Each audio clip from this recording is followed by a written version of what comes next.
de volta com o nosso Mais Saudável. Hoje nós vamos falar sobre as doenças reumáticas, né? E aí, gente, você sabe, né, que são muitas vezes aí confundidas com o reumatismo. A gente fala ou doenças reumáticas ou o reumatismo. Na verdade, o doutor aqui que está com a gente vai explicar daqui a pouquinho porque esse termo não se usa mais. Ele é um termo genérico, usado aí para designar um conjunto de doenças que possuem origem não traumática. Ou seja, não provém de um acidente. Essas doenças, elas comprometem os músculos, as articulações, os tendões e qualquer outro local do aparelho locomotor. Para você ter uma ideia, gente, são cerca aí de mais de 100 doenças diferentes enquadradas dentro deste grupo. E aqui no nosso Mais Saudável, nós já falamos de algumas delas. Por exemplo, a artrite e a artrose. Vamos relembrar esse dia? Artrite é o que a gente chama de um sinal ou sintoma, né? Então o paciente vai contar para você que ele está apresentando uma artrite ou você vai ver no exame físico que ele tem uma artrite. O que é uma artrite? É quando a junta, a articulação, ela fica inflamada. Como que você percebe a inflamação? Geralmente tem um inchaço, edema, né? Fica vermelho, quente e com dificuldade de mobilização. Então, esses sinais estão presentes numa artrite clássica. Então, a artrite, ela é a inflamação da articulação. É isso? Isso. Perfeito. Isso. E a artrose? A artrose é uma doença que eu costumo falar que todo mundo vai ter um pouquinho de artrose, porque a gente vai ficando mais velho. Assim como o cabelo muda, a pele muda, a articulação, quando a gente vai ficando mais velho, ela muda também. Muda também. Né? É. Então, aquela cartilagem já não é aquela cartilagem tão legal, tão hidratada como você tinha 18 anos, né? Perfeito. E também dependendo de como a gente se relaciona aí com o corpo, com a atividade física, né? Esse desgaste, ele pode ser maior ou menor. Então, todo mundo vai ter um pouquinho de desgaste com o passar do tempo.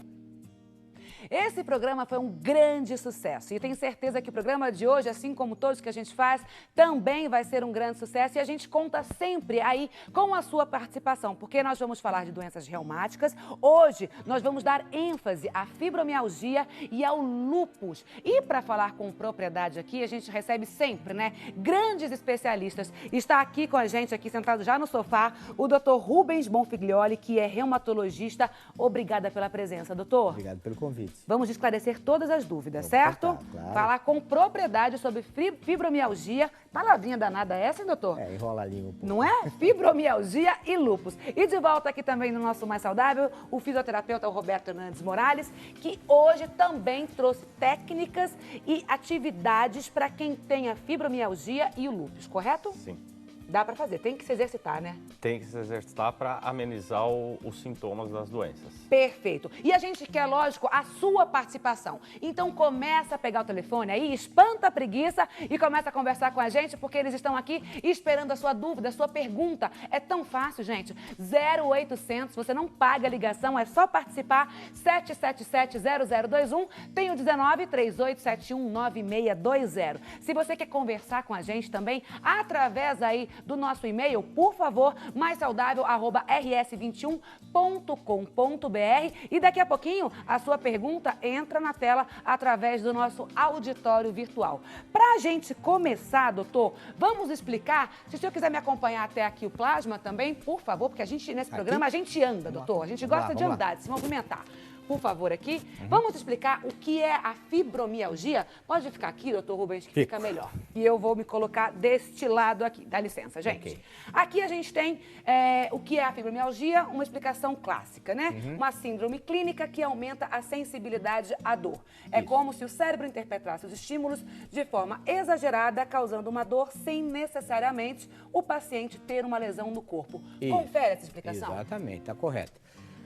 Na verdade, a gente dá uma designação mais abrangente. A gente avalia essa situação como uma síndrome. Um conjunto de sintomas e sinais que algumas pessoas apresentam e que é caracterizada basicamente por dor difusa pelo corpo. E a dor é uma dor latente, uma dor intensa? É uma dor importante, limitante. Há estudos mostrando, alguns estudos mostram, comparando com doenças até mais graves, até câncer, algum tipo de câncer, a limitação do paciente com fibromialgia é até maior. São pacientes que sofrem de dores crônicas durante a vida toda. Acorda com dor, vai dormir com dor, dormem mal, tem um distúrbio do sono importantíssimo. Claro, isso compromete demais a capacidade física, a capacidade laborativa, social, tudo, muito, né? Você claro, não tem mais evidente. vida social, não consegue mais fazer nada. Hoje a gente já conhece um pouco mais a gênese dessa doença e entende que o problema não está exatamente no ponto onde o paciente refere a dor. Tá. Está exatamente no comportamento doloroso, ou seja, naquele comando cerebral. Existem algumas substâncias que nós chamamos de neurohormônios que nos fazem nos sentir bem, relaxar, e a principal dela é a serotonina. Um neurohormônio produzido no sistema nervoso central que nos faz dormir bem, ter satisfação, é o hormônio do bem-estar, como a gente costuma chamar. Algumas pessoas, na fibromialgia isso é muito claro, têm dificuldade de produção desse hormônio, desse neurohormônio.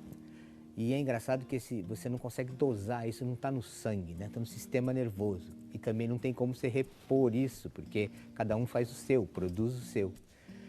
Então essas pessoas têm uma deficiência na produção desses neurohormônios, em particular a serotonina, e essa situação leva a dormir mal, a sentir tensão muscular, não consegue relaxamento, elas têm uma tensão sem conseguir relaxar. Isso faz com que elas tenham o humor tendendo à depressão, à insatisfação, à ansiedade. Então, é uma gleba de a fibromialgia, situações. ela acarreta outras doenças de tal importância. Sim, acompanha. Pode trocar essa tela também? A gente vai colocando aqui, vai modificando.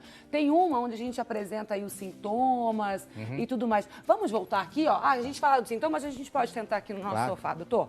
Claro. A gente acabou de falar e enaltecer aí os sintomas. E a gente tem lá, estão todos acompanhando o nosso programa, que o sintoma, ele aparece como dor no corpo, dor ao toque, cansaço, alterações no sono, formigamentos, dor de cabeça, falta de memória, dificuldade de concentração, ansiedade e depressão. Exato. Acrescentando um pouco mais naquilo que eu falei, todos esses sintomas estão relacionados basicamente à tensão muscular, com dificuldade de relaxamento, acompanhado de um sono não reparador. É aquela qualidade do sono superficializado. A pessoa não consegue aprofundar o seu sono. E a gente sabe por pesquisas que aprofundando o seu sono você dorme e relaxa. Sim. E aí a gente não tem muito tempo disso durante a noite, não. São 40 minutos a 1 hora de um sono profundo. E é o momento que você mais recupera. Que você mais relaxa, que te recupera. Essas pessoas não atingem essa fase do sono. Elas têm um sono muito superficializado. Como é que elas acordam? Cansadas, fadigadas, não dormiram nada, né? Não descansaram, a dor no corpo por tensão muscular. Imagine isso dia após dia. Como é que fica o humor de uma pessoa como essa? Tende a ser depressivo, tende a ser ansioso, irritado. O convívio familiar começa a ficar complicado.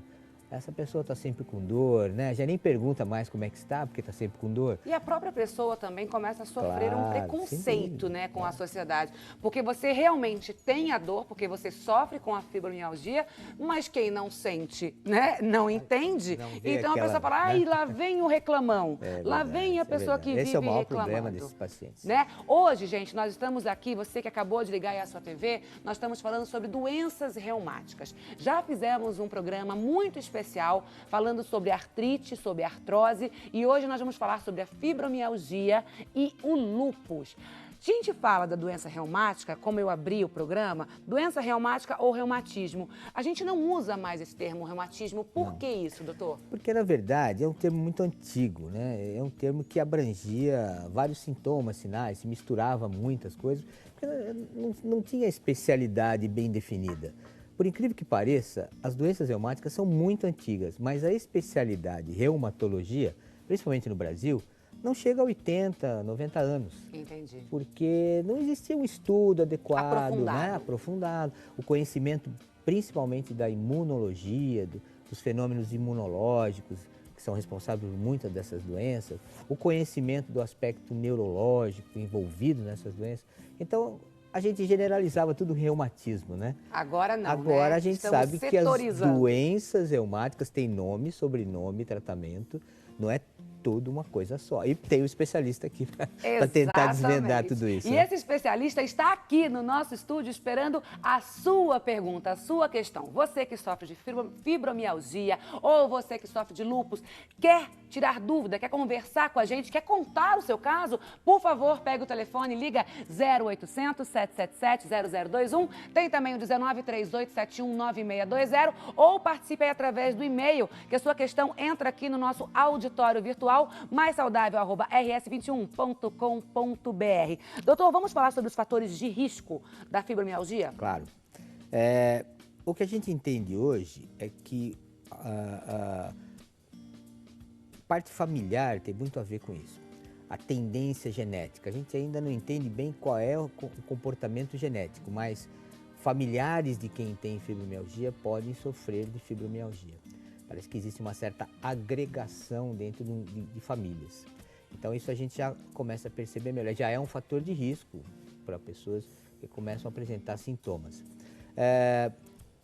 O ambiente às vezes de tensão dentro de casa, no trabalho, pode ser fatores desencadeantes. Veja bem, não é o responsável pela fibromialgia, mas seria um fator desencadeante. Uma pergunta, as mulheres sofrem mais com a fibromialgia? Sim, esse é o outro dado. Por quê? A gente ainda não entende bem. Deve haver um papel da participação dos hormônios femininos, porque a faixa de início da fibromialgia geralmente é na faixa onde a mulher está produzindo hormônio. Certo. É difícil a doença começar com as pessoas mais velhas, acima da menopausa, por exemplo.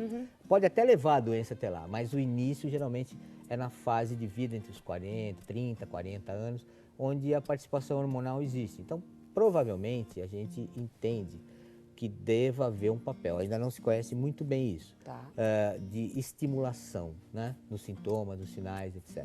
Perfeito. Chegou a hora que a gente adora aqui no nosso Mais Saudável, que o Brasil entra aqui na nossa sala de bate-papo. Seja muito bem-vindo. Vamos ver com quem nós vamos falar agora. Florianópolis, Santa Catarina. Ai, que saudade de Florianópolis, Santa Catarina. Eu adoro essa terra, adoro essa região. E vou falar com você, Maria Cristina Souza.